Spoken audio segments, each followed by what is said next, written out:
یا کہانیاں ہیں وہ ایسے نہیں ہے کہ ایسے شغل کے لیے وہ آئی ہیں، نہیں، اس سے بھی ایک سبق حاصل ہوتا ہے. جیسے جناب ابراہیم کا قصہ ہے، جناب موسیٰ کے قصے ہیں، جناب لوط کے قصے ہیں، جناب نوح کی کہانیاں ہیں. میں سمجھتا ہوں وہ بہت درس آموز ہیں، سبق آموز ہیں، ان سے بہت بڑا سبق حاصل ہوتا ہے. اگر بچوں کو حفظ کے ساتھ ساتھ یہ کہانیاں بھی حفظ ہوں اور انبیاء کے ساتھ کیا گزری ہے اور کس طرح وہ تبلیغ میں کامیاب ہوئے ہیں اور آگے اللہ کا پیغام پہنچانے میں کیا کامیابیاں حاصل کی ہیں، میں سمجھتا ہوں یہ نوجوان بچے کے لیے بہت خوبصورت غذا ہے، روحانی غذا، علمی غذا، حکمت کی غذا. یہ جو آگے بڑھے گا تو معاشرے کے لیے یہ ایک نور بن جائے گا. جیسے حضور اکرم کا فرمان ہے، العلم نور یقذفہ اللہ فی قلب من یشاء من عبادہ، کہ علم ایک ایسا نور ہے کہ اللہ اپنے پسندیدہ اور نیک بندوں کے سینے میں ڈالتا ہے. تو جو حافظ قرآن ہے اس کا سینہ یقیناً پاکیزہ ہے. اگر ساتھ علم و حکمت بھی ہوگی تو وہ اللہ کا پسندیدہ بندہ بن جائے گا، جس کے دل میں اللہ نے قرآن بھی ڈالا ہے، قرآن کے مفاہیم اور قرآن کا منشور بھی اس کے اندر موجود ہے. تو یہ ایک کامل انسان بن سکتا ہے. ٹھیک، تو کتنے فیصد پاکستان میں اس کے اوپر عمل ہو رہا ہے؟ جس طرح آپ نے ذکر کیا قرآن پاک کے قصص کی طرف کہ وہ بچوں کو بتانے کی ضرورت ہے تاکہ مزید جو ہے بچے اس کا شوق رکھیں قرآن پاک کو میں سمجھنے کا. سمجھتا ہوں اب اس دور میں کچھ نہ کچھ کام شروع ہوا ہے، پہلے تو نہیں ہوتا تھا، اب شروع ہوا ہے. اور میں توقع رکھتا ہوں امت مسلمہ سے، تمام مسالک جتنے ہیں ان سے توقع رکھتا ہوں کہ قرآن کو جب حفظ کرائیں تو اس انداز میں کرائیں تاکہ جو حافظ قرآن بچہ ہو وہ ایک کامل انسان ہو، وہ ایک مکمل انسان ہو، اور واقعاً اسے کہا جا سکے کہ اس کا قرآن پہ عبور ہے. اور جو شخص قرآن پہ عبور رکھتا ہے اور اس کے ساتھ ساتھ پھر سنت پہ بھی عبور رکھتا ہے تو وہ ایک مکمل عالم دین بھی ہے، حافظ قرآن بھی ہے. اور صرف حافظ قرآن نہیں، وہ محافظ قرآن بھی ہے. جب تعلیمات قرآن کی جانتا ہے تو وہ محافظ قرآن بھی ہے. اس میں کسی قسم کی کوئی تحریف، کسی قسم کی کوئی کج روی اور کوئی چیز نہیں آ سکتی جب وہ انسان مکمل قرآن کو سمجھ کر حفظ کرے تو. ماشاءاللہ. ٹھیک، اچھا اب تھوڑا سی گفتگو کرتے ہیں علامہ صاحب شبہات قرآن کی طرف. تحریف کے بارے میں بھی اکثر ہم نے سننے میں آیا کہ تحریف قرآن کا نعوذ باللہ من ذالک یہ کہا جاتا ہے کہ جی علماء کرام جو ہے اہل تشیع کی جانب سے جو ہے اس کے موقف کی جو ہے یہ تردید کی جاتی ہے کہ ایسا کچھ بھی نہیں ہے کہ تحریف قرآن کے بارے میں کہا جائے. تو اس کے بارے میں اپنا موقف ذرا کلیئر کریں. میں عرض کروں کہ قرآن کی سورہ بقرہ کی پہلی آیت ہے، ذالک الکتاب لا ریب فیہ. یہ وہ کتاب ہے جس میں کوئی شک و شبہ نہیں ہے، شکوک کی گنجائش ہی نہیں ہے. جو قرآن میں شک کرے، شبہ کرے، اس کے اسلام پہ شک ہے، اس کے مسلمان ہونے پہ شک ہے. اور خود حضور اکرم صلی اللہ علیہ وسلم کے بارے میں آخری سپاروں میں یہ آیت ہے، ما ینطق عن الہویٰ ان ہوا الا وحی یوحیٰ. بہت بڑی آیت ہے، بہت بڑا سرٹیفکیٹ ہے اللہ کی طرف سے. اور خود قرآن مجید کے بارے میں اللہ تعالیٰ نے جو سرٹیفکیٹ دیا ہے، انا نحن نزلنا الذکر وَإِنَّا لَهُ لَحَافِظُونَ، بے شک ہم نے ہی اس قرآن کو نازل کیا ہے اور ہم ہی اس کے محافظ ہیں. اس سے بڑی گارنٹی کوئی نہیں ہو سکتی قرآن کے محفوظ ہونے کی. میں عرض کروں کہ پہلے جو آسمانی کتابیں آئیں تمام کا اتفاق ہے کہ 4 آسمانی کتابیں، زبور ہے حضرت داؤد پہ آئی، تورات ہے حضرت موسیٰ پہ آئی، انجیل ہے حضرت عیسیٰ پہ آئی، اور قرآن سرکار انبیاء سید المرسلین خاتم النبیین حضرت محمد صلی اللہ علیہ وسلم پہ نازل ہوا.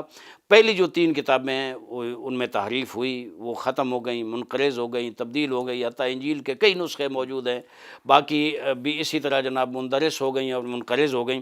لیکن قرآن جب اللہ نے نازل کیا، چونکہ حضور اکرم صلی اللہ علیہ وسلم خاتم النبیین ہیں، ختم نبوت ایک ایسا اصول ہے اللہ کا کہ اس میں کسی قسم کا کوئی شک و شبہ نہیں ہے، خاتم النبیین ہے. اور دین جو ہے خاتم الادیان ہے، جو حضور شریعت لائے ہیں وہ خاتم الشرائع اور خاتم الادیان ہے، اور جو حضور کتاب لائے ہیں وہ کتاب خاتم الکتب ہے. تو اگر خاتم الکتب جو آگے صدیوں میں قیامت تک رہنی ہے اس میں اگر تعریف ہو جائے تو اس کا معنی یہ ہے کہ تعلیمات مصطفیٰ، تعلیمات الہی جو ہیں وہ اس نسل انسانی سے ختم ہو جائیں.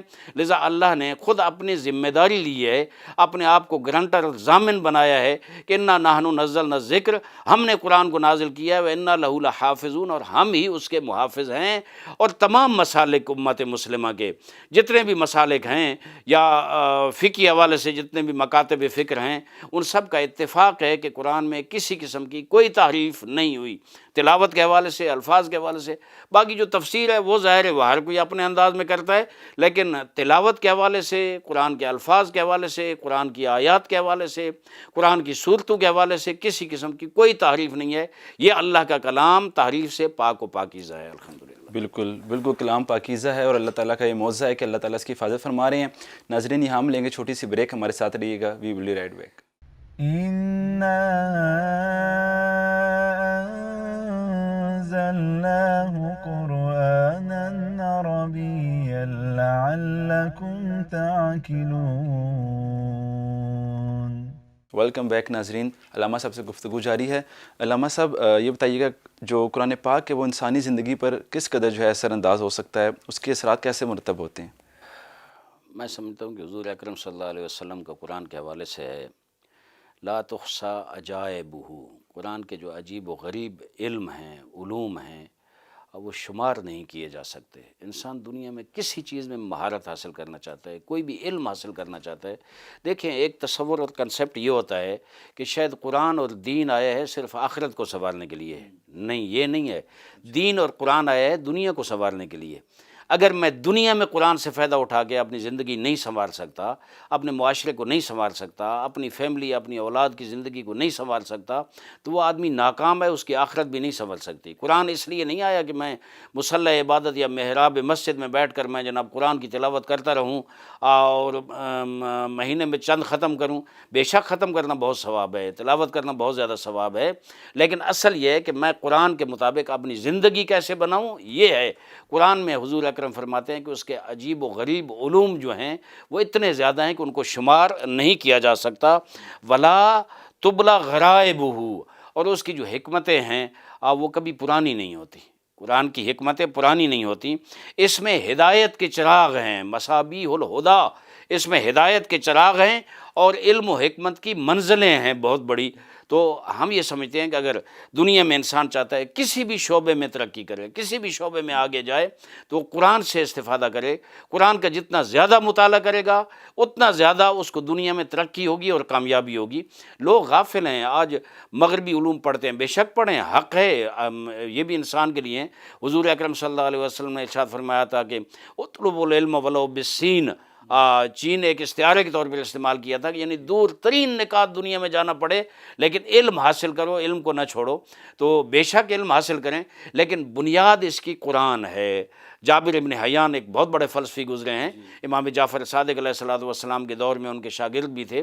آج مغرب میں ان کے علم سے اور فلسفے سے استفادہ کیا جاتا ہے۔ وہ بہت بڑے سائنسدان تھے، ان کی بنیادی تھیوری جو ہے وہ جابر بن حیان کی تھیوری ہے۔ وہ مسلمان تھا، فارابی مسلمان تھا، بہت بڑے بڑے فلسفی گزرے ہیں جن نے قرآن سے استفادہ کیا ہے اور اس دنیا میں تبدیلی لائے ہیں۔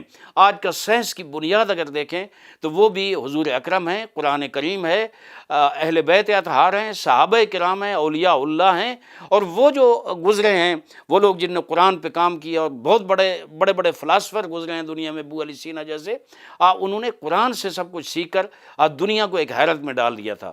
میں سمجھتا ہوں آج ہم بھی اس قرآن کے جو عجیب غریب علوم ہیں اور جو سائنس ہے قرآن میں، جو فلکیات کا علم ہے، جو نجوم کا علم ہے، وہ سب حاصل کر کے ہم بھی اس بلندی پہ جا سکتے ہیں۔ ہم آج مسلمان ذلیل ہو رہا ہے مغرب کے ہاتھوں، اس لیے کہ مسلمان نے قرآن کو چھوڑ دیا ہے۔ تو قرآن کو حاصل، اور ویسے بھی قرآن مجید میں ارشاد ہو رہا ہے کہ قرآن وہ ہے جو ظلمتوں سے نور کی طرف لے آتا ہے، ظلمتوں سے نکال کر نور کی طرف لے آتا ہے۔ تو اگر انسان مسلمان جو ہے جس کا قرآن بھی یقین ہے، اگر وہ قرآن سے استفادہ نہیں کرے گا تو کبھی ظلمتوں سے نہیں نکلے گا، ظلمتوں اور تاریکیوں میں رہے گا۔ اگر ظلمتوں اور تاریکیوں اور اندھیروں سے نکلنا ہے اور وہ جو جہالت کی رات ہے اس سے نکلنا ہے اور نور اور علم و حکمت کی طرف آنا ہے، تو اس کے سامنے صرف قرآن ہے، اور جس کو کھولے پڑھے اس میں علم حاصل کرے، جتنا زیادہ گہرائی میں جائے گا قرآن میں نئے نئے علوم اسے حاصل ہوں گے، تو قرآن سے بہت کچھ حاصل کر سکتا ہے۔ ایک اور حضرت علی علیہ السلام کا فرمان ہے فیہ ربیع القلب، قرآن میں دلوں کی بہار ہے۔ جو لوگ پڑھتے ہیں نا، جو لوگ قرآن سے عشق رکھتے ہیں اور قرآن کی تلاوت کرتے ہیں، انہیں پتہ ہے جب قرآن کی تلاوت کرتے ہیں ان کے دلوں میں کیا انقلاب ہوتا ہے، ان کے دلوں میں کیا نور پیدا ہوتا ہے، ان کے دلوں میں کیا معنویت اور روحانیت آتی ہے اور کیا تبدیلی آتی ہے۔ اس لیے حضرت علی علیہ السلام ارشاد فرما رہے ہیں کہ قرآن میں دلوں کی بہار ہے، وَيَنَابِيُ الْعِلْم، علم کے چشمے ہیں قرآن میں، وَلَا لِقَلْبٍ جِلَاءٌ غَيْرُهُ، اور دل کے لیے روشنی قرآن کے علاوہ کوئی نہیں ہے۔ تو میں سمجھتا ہوں جو مسلمان سائنسدان ہیں، جو مسلمان اہل علم ہیں، جو مسلمان دانشور ہیں، جو مسلمان دانشمند ہیں، انہیں چاہیے رجوع کریں قرآن کی طرف. بے شک پڑھیں، دنیا کی مستشرقین کو پڑھیں، مغربی فلاسفر کو پڑھیں، ان کو پڑھیں، لیکن قرآن ایک مسلمان کی بنیاد ہونی چاہیے. میں ایک نقطہ آپ کی خدمت میں عرض کروں. ایران کے ایک سابقہ صدر گزرے ہیں آیت اللہ ہاشمی رفسنجانی، فوت ہو گئے ہیں. ان نے اپنی ایک یادگار واقعہ بیان کیا تھا کہ میں گیا تھا رشیا کے دورے پہ، تو وہ مجھے لے گئے تھے. سیٹلائٹ جو انہوں نے چلایا تھا اور پورے روس میں وہ کنٹرول کر رہا تھا، اس پہ لے گئے تھے. اور مجھے پھر انہوں نے بتایا تھا کہ جب ہم نے یہ تازہ چلایا تھا تو جب فضاؤں میں آئے تو ہمارے لیے مشکل بن گئی اور خطرہ ہوا کہ یہ سسٹم ڈیمیج ہو گیا اور بہت بڑا نقصان ہوگا. تو اس میں کہا کہ ہمارے ساتھ ایک افغانی مسلمان تھا، وہاں ایک افغانی مسلمان سائنسدان تھا. وہ جس وقت اوپر ہم پہنچے اور مشکل بن گئی اور ہمیں کوئی حل نظر نہیں آتا تھا، تو اس نے شروع کر دی قرآن کی تلاوت. جناب کرتا رہا اور اسی تلاوت کے دوران معجزاتی طور پر ہمارا مسئلہ حل ہو گیا. اور سیٹلائٹ اس وقت سے اب تک صحیح سالم چل رہا ہے. کبھی یعنی اگر ہم قرآن کی طرف رجوع کریں تو جو قرآن مجید میں حضور اکرم صلی اللہ علیہ وآلہ وسلم کے بارے میں اللہ کا فرمان ہے، وَالَّذِي بَعَثَ فِي الْأُمِّيِّينَ رَسُولًا مِّنْهُمْ يَتْلُو عَلَيْهِمْ آيَاتِهِ، سب سے پہلے قرآن کی تلاوت ہے. وَيُزَكِّيهِمْ، پھر تزکیہ نفس ہے، اپنے آپ کو انسان پاکیزہ کرے قرآن کے مطابق، اور پھر دنیا کو علم و حکمت سکھائے، انسان کامیاب ہے. ہماری بدقسمتی یہ ہے، ہم مسلمان قرآن سے پیچھے رہ گئے، قرآن سے وہ استفادہ نہیں کرتے. آخری نقطہ جو قرآن سے ہم کیا حاصل کر سکتے ہیں، وہ بھی حضرت علی علیہ السلام کا ارشاد ہے، ان فی القرآن شفاء من اکبر الداء، قرآن میں بڑی بڑی بیماریوں کی شفا موجود ہے. یہ جو چھوٹی موٹی بیماریاں، کبھی بخار ہو گیا، کبھی ٹی بی ہو گئی، کبھی کینسر ہو گئی، یہ بہت چھوٹی بیماریاں ہیں. ان سے بڑی بیماریاں بھی جو ہیں ان کی شفا قرآن میں موجود ہے. وَهُوَ الْكُفْرُ وَالنِّفَاقُ وَالْغَيُّ وَالزَّلَالُ، کفر، منافقت، گمراہی اور جو انحرافات ہیں دنیا میں، ان سب کا علاج صرف اور صرف قرآن مجید میں موجود ہے. یعنی کوئی نہ کوئی آیت کسی نہ کسی بیماری کے لیے جو ہے شفا کا ذریعہ بن سکتی ہے. ہر قرآن کی آیت کسی نہ کسی بیماری کا علاج اس میں موجود ہے. جو قرآن سے تمسک رکھتے ہیں، جو ٹچ رہتے ہیں قرآن سے، میں سمجھتا ہوں ان کو تجربہ بھی ہے، وہ جانتے بھی ہیں کہ قرآن میں کیا ہے. انشاءاللہ ہمارے جوانوں کو بھی یہ توفیق ہو کہ وہ بھی اس قرآن کی طرف آئیں. اور بالکل قرآن پاک جس طرح کہ آپ کے اسی گفتگو سے جو ایک نقطہ ذہن میں آیا کہ قرآن پاک جس طرح کہ 23 سال کے عرصے میں نازل تو ہو گیا، لیکن جو اس کی تنزیل ہے وہ قیامت تک کے لیے اللہ تعالیٰ نے تفسیر کی صورت میں، الہام کی صورت میں جاری کر دی ہے، جو اپنے اللہ تعالیٰ اہل علم والے بندوں سے جو ہے نا اللہ تعالیٰ انہیں بتاتے رہتے ہیں الہام کی صورت میں. تو آخر میں ہمیں علامہ سے بتائیے کہ قرآن پاک کا جو امت کو جوڑنے کے لیے جو پیغام، بے شمار پیغامات ہیں، اس میں سے ایک امت کے اتحاد کے لیے، قرآن پاک سے شوق پیدا کرنے کے لیے، رغبت رکھنے کے لیے. دیکھیں قرآن مجید میں بہت سی آیات ہیں. ایک جو بہت ہی قرآن کی سب آیات اہم ہیں، ایک جو اہم آیت ہے وہ یہ ہے کہ وَاعْتَصِمُوا بِحَبْلِ اللَّهِ جَمِيعًا وَلَا تَفَرَّقُوا، اللہ کی اس رسی کو مضبوطی سے تھام لو اور آپس میں افتراق اور انتشار نہ ڈالو. یہی اللہ کی رسی، اللہ کا دین ہے، یہی اللہ کا قرآن ہے. اس پہ اگر سب متفق ہو جائیں، میں سمجھتا ہوں تفرقے، اختلافات، انتشار، سب چیز ختم ہو جائے گی. اور قرآن کی ایک اور بہت اہم آیت ہے، اِنَّ هَٰذِهِ أُمَّتُكُمْ أُمَّةً وَاحِدَةً وَأَنَا رَبُّكُمْ فَاعْبُدُونِ. یہ امت واحدہ ہے. اس میں یہ جو مسالک پیدا ہوئے ہیں، میں واضح طور پر عرض کروں گا، یہ حضور اکرم کے بعد پیدا ہوئے. آپ دیکھیں حضور کے دور تک کبھی کسی مسلک کی بات نہیں ہوئی تھی کہ یہ فلاں مسلک ہے، یہ فلاں مسلک ہے، یہ فلاں مسلک ہے. آپ حضور کی زندگی کا مطالعہ کریں، جو حضور اکرم صلی اللہ علیہ وسلم نے مکے میں زندگی گزاری ہے، جو مدنی زندگی ہے، اس میں کبھی حضور نے کسی مسلک کا نام نہیں ہر لیا. طرف محبت اچھا ہے. بعد میں حضور اکرم کے بعد جو خلافت راشدہ کا دور تھا، اس میں بھی آپ دیکھیں کبھی مسلک کا نام نہیں آیا. بلکہ میں اس سے آگے بڑھوں گا، کربلا میں یزید کے خلاف جو امام حسین نواز رسول نے قیام کیا، آپ مدینے سے لے کر کربلا تک جائیں، امام حسین کے خطبات جو ہیں، میں نے بہت بنظر غیر جائزہ لیا اور پڑھا ہے کہ انہوں نے صرف قرآن کا کہا ہے یا اسلام کا کہا ہے کہ میں قرآن اور اسلام کو بچانے کے لیے جا رہا ہوں. انہیں کسی مسلک کا کبھی ذکر نہیں کیا. یا ہم بعد میں مسلکوں میں بٹ گئے، اور آج تو دنیا ایسے ہو گئی ہے، متاسفانہ میں ہزار بار تأسف کے ساتھ یہ عرض کروں گا، آج سامراجی قوتیں، آج دشمن اسلام قوتیں ہیں، آج وہ طاقتیں جو چاہتی ہیں کہ اسلام کمزور ہو، امت کمزور ہو، آج وہ ان طاقتوں کا سب سے بڑا ذریعہ یہی ہے کہ ڈیوائیڈ اینڈ رول، کہ مسلمانوں کو تقسیم کرو اور ان کے اوپر چڑھ کر رہو، ان کے اوپر حکومت کرو۔ آج آپ بتائیں نا، جو امت مسلمہ اور جو اسلامی ممالک کی صورتحال ہے وہ کیا ہے؟ اب وہ یہ ہے کہ غیروں کے اغیار کے غلام بن چکے ہیں، آپس میں لڑ رہے ہیں غیروں کے اشاروں پہ۔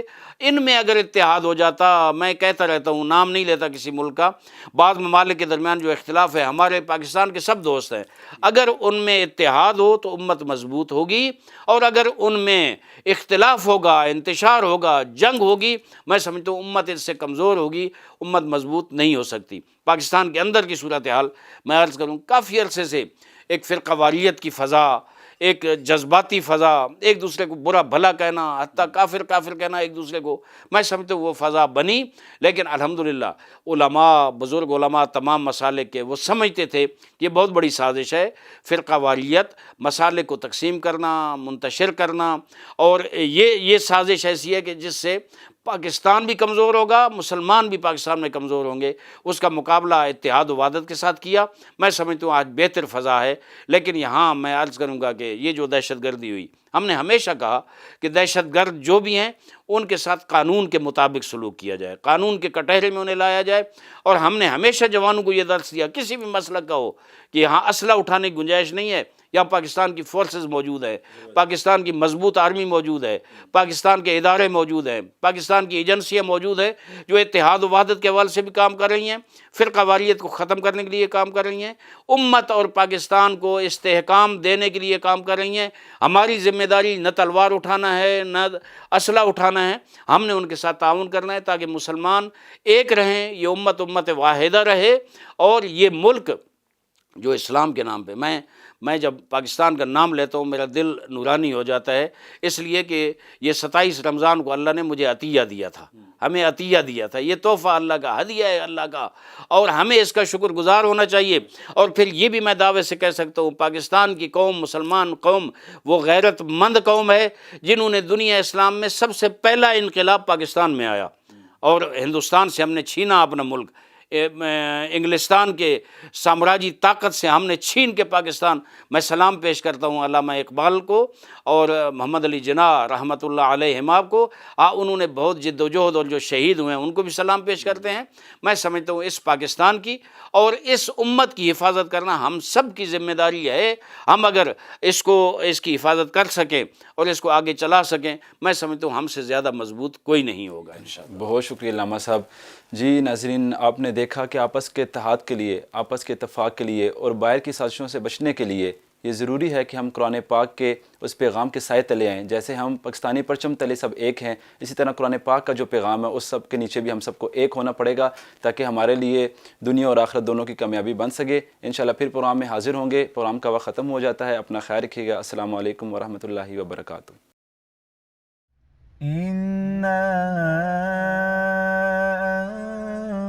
أنزلناه قرآنا عربيا لعلكم تعقلون